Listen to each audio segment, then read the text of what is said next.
Halo, berjumpa lagi dengan saya Suryadi. Kali ini saya akan sharing mengenai cara mengambil data. Ya, ini khususnya untuk data kuantitatif. Ya, sebenarnya rekaman ini saya buat karena kebetulan pada saat saya membimbing, ternyata ada anak yang setelah mendapatkan 1.000 data, ya, lebih dari 1.000 sebenarnya, ternyata datanya tidak valid, nggak reliable. Nah, jadi ini yang menyebabkan permasalahan dari data. Kalau tidak valid, tidak reliable, data terlalu banyak outlier-nya, maka data itu susah diproses. Ya, nah, eh, melihat hal ini, makanya saya membuat video ini. Mudah-mudahan video ini bisa bermanfaat, membantu. Ya, bagaimana sih kita mengambil data yang baik supaya cepat gitu ya, jadi tidak berulang-ulang. Saya akan coba sharingkan. Nah, ini adalah permasalahan data, seperti yang tadi saya katakan. Biasanya setelah kita mengambil data, maka kita uji, kita coba, kita tes, apakah datanya valid? Pertanyaan pertama itu kan. Kalau nggak valid, tidak bisa diproses lebih lanjut. Kalau dia valid, kita lihat apakah reliable. Ya, kalau dia nggak reliable, nggak bisa juga diproses lebih lanjut. Nah, dari pengalaman ada beberapa penyebab data tidak valid dan reliable itu bisa karena terlalu banyak data outlier.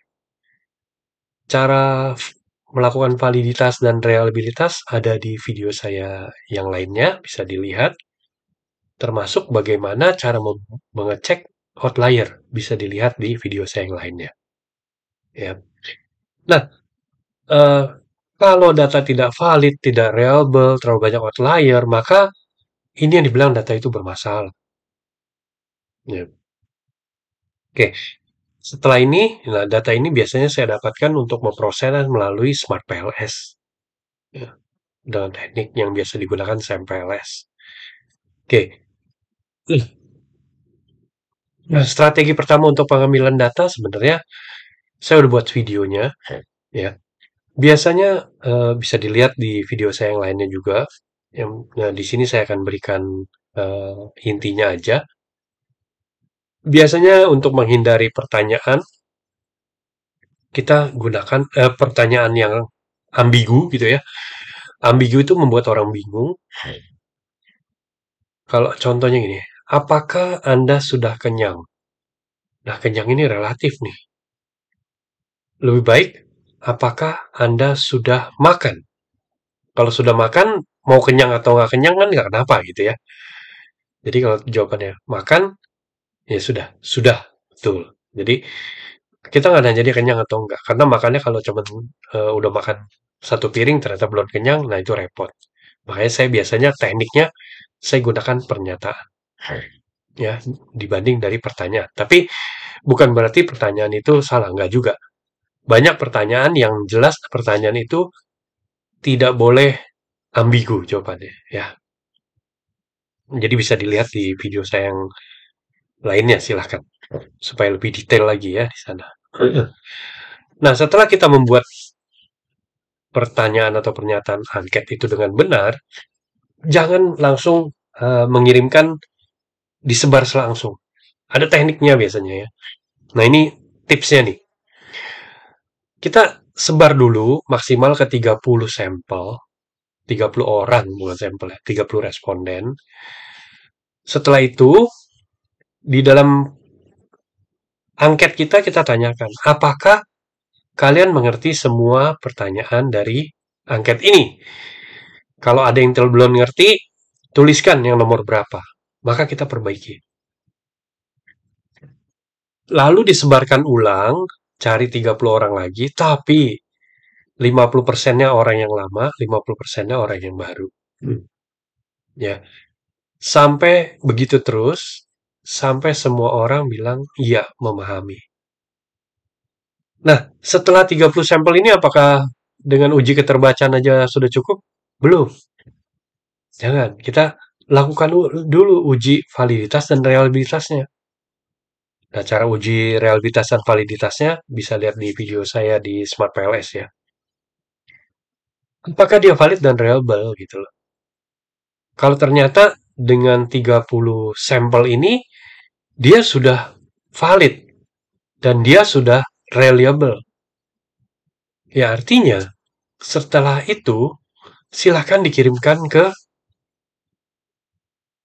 responden lainnya. Nah, dapatkan sebanyaknya.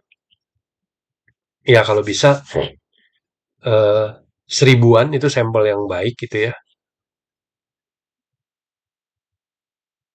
Mudah-mudahan dengan teknik ini ya eh, data yang didapatkan itu bisa valid dan reliable. Ya kalau berdasarkan pengalaman saya dengan teknik ini ya kita uji keterbacaan dulu.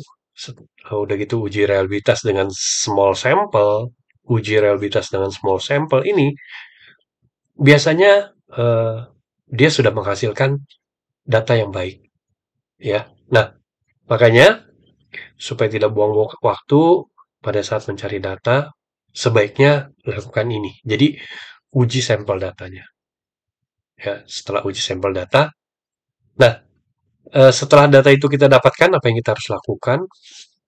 Ini loh. Jadi kadang-kadang data itu walaupun dia valid reliable, kadang-kadang masih ada outlier.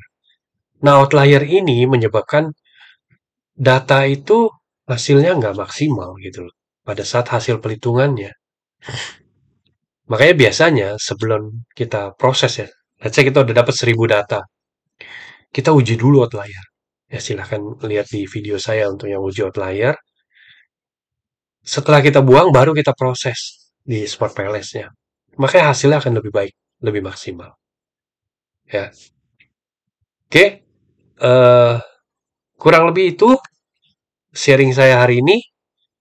Mudah-mudahan bermanfaat bersama Trouble Free Learning.